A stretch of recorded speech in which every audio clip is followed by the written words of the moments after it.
ഈ cinema review ചെയ്യുമ്പോഴേ ഒരു മോശം പടം നല്ല പടമാണെന്ന് പറയുന്നതുകൊണ്ട് ആർക്കാ ഗുണം? ആർക്കെങ്കിലും ഗുണമുണ്ടോ?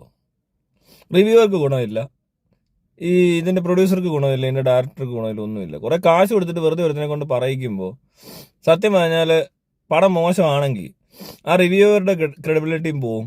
അതുപോലെ തന്നെ ഈ മോശം പടം പോയി കണ്ടിട്ട് ആ ഡയറക്ടറുടെ പേരിൽ ആൾക്കാർ ഓർത്തു വെക്കും, ഇത് ഏത് ടീമാണ് ചെയ്തത് എന്നൊക്കെ ഓർത്തിരുന്നിട്ട് കാണണ്ടാത്തവരൂടെ കണ്ടിട്ട് അടുത്ത പ്രാവശ്യം എന്തെങ്കിലും കാരണവശാൽ ചിലപ്പോൾ കുറച്ചുകൂടി എന്താ പറയണ്ടേ, വലിയ കുഴപ്പമില്ലാതെ പോകേണ്ട ഒരു സിനിമ ചിലപ്പോൾ പൊട്ടാനുള്ള സാധ്യതയൊക്കെ.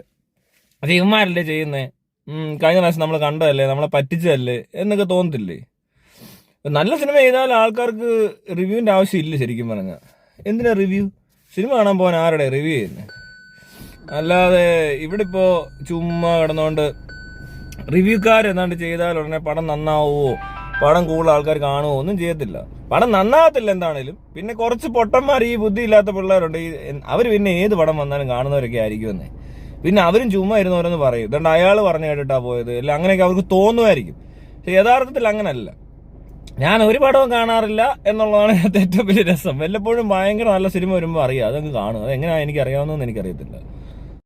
ട്രെയിലർ അതുപോലെ തന്നെ ഇതിന്റെ റിവ്യൂസ് ഈ പറഞ്ഞ പോലെ പടം ഇറങ്ങിക്കഴിഞ്ഞിട്ട് ഒരാഴ്ച കഴിയുമ്പോൾ കുറേ ആൾക്കാർ വന്ന് റിവ്യൂ എന്ന് പറഞ്ഞാൽ ഈ യൂട്യൂബ് ചാനലിൽ കാണുന്ന റിവ്യൂ അല്ല കേട്ടോ. എൻ്റെ കൂട്ടുകാർ വന്നിട്ട് അതിൻ്റെ അഭിപ്രായം പറയും, എടാ ഇത് കൊള്ളാം, നമുക്ക് അത് കാണേണ്ട സിനിമയാണ്, ഇങ്ങനെയൊക്കെയാണ് കാര്യങ്ങൾ എന്നൊക്കെ പറയുമ്പോഴാണ് ഞാൻ സിനിമ കാണുന്നത്. അല്ലാതെ ഇവിടെ സിനിമ കണ്ടേ മതിയാവൂ എന്ന് പറയുന്നൊരു സാധനം എനിക്കില്ല. അത് അങ്ങനത്തെ ചില ആൾക്കാരുണ്ടോ, സിനിമ അങ്ങ് ഇറങ്ങുമ്പോൾ പോയി ആദ്യത്തെ ഷോ കണ്ടില്ലെങ്കിൽ ഏതാണ്ട് പിന്നെ രണ്ടാമത്തെ ഷോ തൊട്ട് കുറഞ്ഞു പോകുമെന്നോ, പണ്ടൊക്കെ ഉണ്ടാകുന്ന കട്ട് ചെയ്യുമോ എന്നൊക്കെ പറഞ്ഞുകൊണ്ട്. ഇപ്പം അങ്ങനൊന്നും ഇല്ല. ഇനി അഥവാ കുറച്ച് അവനും കട്ട് ചെയ്താൽ എന്തോ ഇതെന്തോ ഇത് ഏതാണ്ട് മെഡിസിൻ കട്ട് ചെയ്യുന്ന പോലെ ഇവന്മാർക്ക്. അങ്ങനൊന്നും ഇല്ല അതിനകത്ത്. എന്തേലുമൊക്കെ കട്ട് ചെയ്ത് കളയുന്നതാണെങ്കിൽ പിന്നെ അത് ആ ഡയറക്ടറെ സംബന്ധിച്ച് അത് വേണ്ടാത്തതായിരിക്കും അല്ലേ? അല്ലാതെ അങ്ങനെ ഒരു സിനിമ എടുത്തു വെച്ചിട്ട് ഇതിനകത്ത് കുറച്ച് കളയാനുണ്ട് എന്ന് പറയുന്നത് എന്തൊരു മണ്ടത്തരമാണ്. അപ്പോൾ അങ്ങനെയൊക്കെ നോക്കിക്കഴിഞ്ഞാൽ ആദ്യത്തെ ദിവസവും സിനിമ കാണേണ്ട ആവശ്യമില്ല. ഒരു 3-4 ദിവസമൊക്കെ കഴിഞ്ഞ് സാവധാനം അപ്പോൾ ആളും തിരക്കും ഒക്കെ കുറഞ്ഞിരിക്കും. നല്ല കുറച്ചൊരു കൊള്ളാവുന്ന പ്രേക്ഷകരുണ്ടാവും. അലച്ചു പോകുന്നവന്മാരും കച്ചറയൊന്നും തിയേറ്ററിൽ കാണത്തില്ല. എല്ലാ പടത്തിനും കച്ചറകൾ വരത്തില്ല. ഈ മോഹൻലാലിനെ പോലത്തെ ആൾക്കാരുടെ സിനിമയെ കാണാൻ നേരത്തെ ഈ അലമ്പന്മാർ വരുമല്ലോ, വിവരമില്ലാത്തവർ കൂടുതൽ ഫാൻസ് അയക്കുന്ന മോഹൻലാലിൻ്റെ അല്ലേ. അപ്പോൾ അവർ തിയേറ്ററിൽ കിടന്ന് അലമ്പുണ്ടാക്കുകയും കച്ചറ ഉണ്ടാക്കുകയൊക്കെ ചെയ്യുന്നത് അതും കാണേണ്ടി വരത്തില്ല. തറ സ്റ്റാൻഡേർഡിൽ നിന്ന് മാറി കുറച്ച് നല്ല ആൾക്കാർ വരുന്ന സമയത്ത് പോയാൽ മതി. പിന്നെ ഈ റിവ്യൂവിനെ പറ്റിയൊക്കെ പറഞ്ഞു കഴിഞ്ഞാൽ വളരെ ആത്മാർത്ഥമായിട്ട് പറയുകയാണെങ്കിൽ എനിക്കിവിടെ ഒരാളെ റിവ്യൂ കണ്ടിട്ട് വലിയ റിവ്യൂ ആയിട്ട് തോന്നിയിട്ടില്ല. ഈ പറഞ്ഞ ആൾക്കാർക്ക് സിനിമ കണ്ടിട്ട് എന്താ ഇവർ ഉദ്ദേശിക്കുക, അവർക്ക് പലതും മനസ്സിലാവുന്ന പോലുമില്ല. ഈ ഇവിടെ റിവ്യൂസ് എന്ന് പറഞ്ഞാൽ ആകെ കോക്ക് മാത്രമുണ്ട്, നല്ല പോലെ ചെയ്യുന്നത്.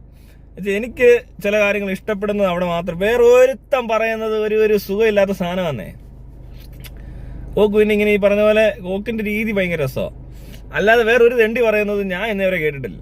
കോക്കിന്റെ എന്റർടൈൻമെന്റ് ഉണ്ട്, ഈ വീഡിയോ തന്നെ ഒരു എന്റർടൈൻമെന്റ്. അല്ലാതെ അതിനകത്ത് സിനിമയെ പരാജയപ്പെടുത്തുന്നതിനേക്കാൾ കൂടുതൽ, അല്ലെ വിജയിപ്പിക്കാനൊക്കെ ഉള്ള വീഡിയോ കാണാനായിട്ട് ആൾക്കാർ കാണുന്നത്. അത് നല്ല രസമാണ്, ഹ്യൂമറും എല്ലാം ഉണ്ട് അതിനകത്ത്, അതുകൊണ്ട് കാണും. അല്ലാതെ കോക്ക് പറയുന്നതായിട്ട് ഞാൻ സിനിമ കാണാനൊന്നും പോകത്തില്ല, പക്ഷെ കാണാറുണ്ട്. പക്ഷെ ബാക്കിയുള്ളവന്മാർ ഈ പറഞ്ഞു പിടിപ്പിക്കുന്നതൊക്കെ കേട്ട് കഴിഞ്ഞാൽ അയ്യോ എന്തൊരു ഇവന്മാർക്ക് സിനിമ എന്ന് പറഞ്ഞ സാധനത്തിനെ പറ്റി ഒരു ഐഡിയ ഇല്ല. ഒരു ഫോട്ടോ പോലും മര്യാദയ്ക്ക് എടുക്കാൻ അറിയാമെന്ന് എനിക്ക് തോന്നുന്നില്ല. മനസ്സിലായോ? ഇതൊക്കെ കുറച്ചൊക്കെ ആ സെൻസ് വർക്ക് ചെയ്യുന്നവരാ പറയുന്നെങ്കിൽ പിന്നെയും കുഴപ്പമില്ല. ഈ ഫുഡ് ബ്ലോഗ് എന്ന് പറഞ്ഞ് കുറെ എണ്ണം തിന്നാൻ നടന്നിട്ട് ഈ ഹോട്ടലിൽ നടന്ന് തിന്നുന്ന കൊതിയുള്ളവരൊക്കെ കൂടെ തിന്നിട്ട് എന്താ പറയണ ഏണ്ടൊക്കെ പറയുന്ന വീഡിയോ ഞാൻ കണ്ടത്. അല്ലാതെ ഇവർക്ക് ടേസ്റ്റിനെ പറ്റി ധാരണയില്ല. ഇതിനകത്ത് എത്ര കുക്കുകളുണ്ട്, എത്ര ഷെഫുകളുണ്ട് ഇത് പറഞ്ഞുകൊണ്ട് നടക്കുന്നത്.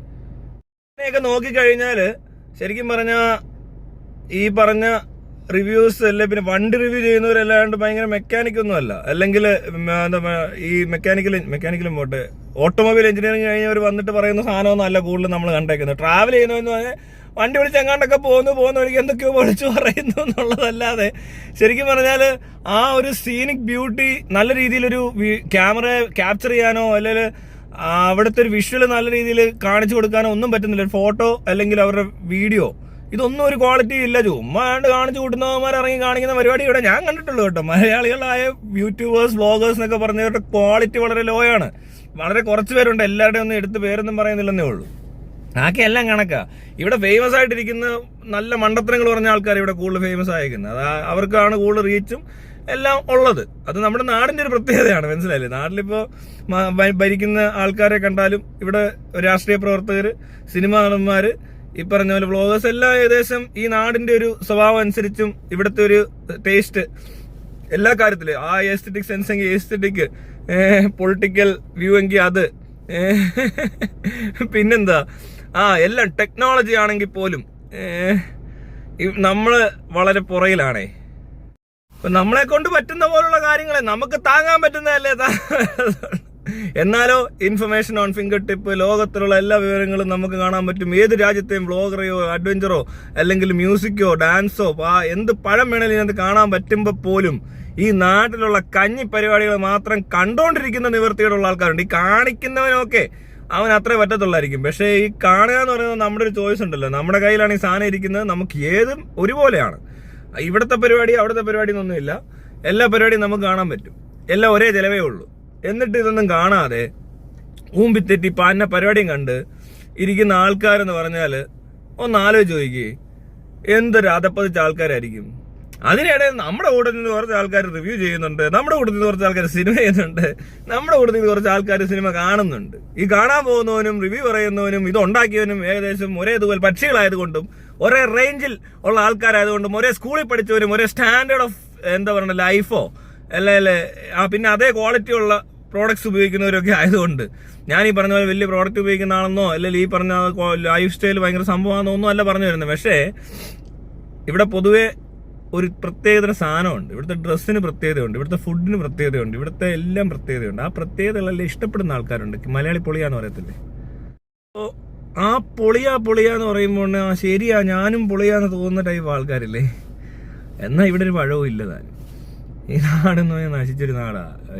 മലയാളം അല്ല കേട്ടോ, ഇന്ത്യ മൊത്തത്തിൽ ഒരു നശിച്ച രാജ്യമേ ഉള്ളൂ. തീട്ടവെള്ളത്തിൽ പോയി കുളിച്ചിട്ട് വലിയ ഭയങ്കര പുണ്യപ്പെട്ട സാധനം കിട്ടിയ പോലെയൊക്കെ നടക്കുന്ന ആളുകളല്ലേ. അയ്യോ, അതാണ് നമ്മുടെ അവസ്ഥ. പിന്നെ ഈ മതവിശ്വാസവും തീവ്രവാദവും വർഗീയതയും ജാതിയും മതവും ഈ മണ്ടത്തരവും എല്ലാം ഇരിക്കുന്നിടത്ത് ഇതൊന്നും വലിയ കാര്യമൊന്നുമല്ല. സിനിമയുടെ കാര്യങ്ങളോ അല്ലേ? ശരിയല്ലേ? അയ്യോ ശരിയാണല്ലോ പറഞ്ഞ പോലെ. സിനിമയൊക്കെ ആരും ശ്രദ്ധിക്കേണ്ട കാര്യമുണ്ട് ഇവിടുത്തെ. പിന്നെ ഇവിടെ ഉള്ള പൊട്ടന്മാരെ പൊട്ട് കളിപ്പിക്കാൻ പിന്നെ ഇതല്ലാതെ വേറെ ഏത് സിനിമ എടുക്കൂല്ലേ അവർ? എന്തെങ്കിലും നല്ല കൊള്ളാതെ പടം എടുത്താൽ ഈ മണ്ടന്മാർ കാണത്തുമില്ല. വിവരവും വിദ്യാഭ്യാസവും ഇല്ലാത്തവന്റെ മുന്നിൽ ചെന്ന് എന്തെങ്കിലും പറഞ്ഞു കഴിഞ്ഞാൽ ഇവൻ പായം വിളിച്ചിരിക്കത്തേ ഉള്ളൂ. പിന്നെ ഈ പറഞ്ഞ പോലെ ഈ അടുത്തിടെയല്ലേ ക്യാമറയൊക്കെ കൈ കിട്ടി എല്ലാവരുടെയും. അപ്പോൾ എല്ലാവരും സെൽഫി ഫോട്ടോസ്, ഇവരെടുക്കുന്ന ഫോട്ടോ ഈ ഫേസ്ബുക്ക് പ്രൊഫൈലെല്ലാം കയറിയാൽ നമുക്ക് ഓരോരുത്തരുടെ ഫോട്ടോ എടുപ്പ് സ്കില്ലൊക്കെ കാണാൻ പറ്റും. അവർ ശ്രദ്ധിക്കുന്ന കാര്യങ്ങൾ എന്താണെന്ന് അറിയാൻ പറ്റും. അപ്പോൾ അതൊക്കെ വെച്ച് നോക്കുമ്പോൾ ഇതൊക്കെ മതിയായിരിക്കും അല്ലേ? അതുകൊണ്ടായിരിക്കും അങ്ങനെ. എന്താണേലും റിവ്യൂവേഴ്സ് ആരും ചുമ്മാ കൊള്ളാവുന്ന പടമാണെങ്കിൽ മാത്രം കൊള്ളാമെന്ന് പറയുന്നതായിരിക്കും അവർക്ക് നല്ലത്. അതുപോലെ തന്നെ എല്ലാവർക്കും അതൊക്കെ ആയിരിക്കും നല്ലത്. അല്ലെങ്കിൽ ഇത് പൊട്ടിപ്പോവും.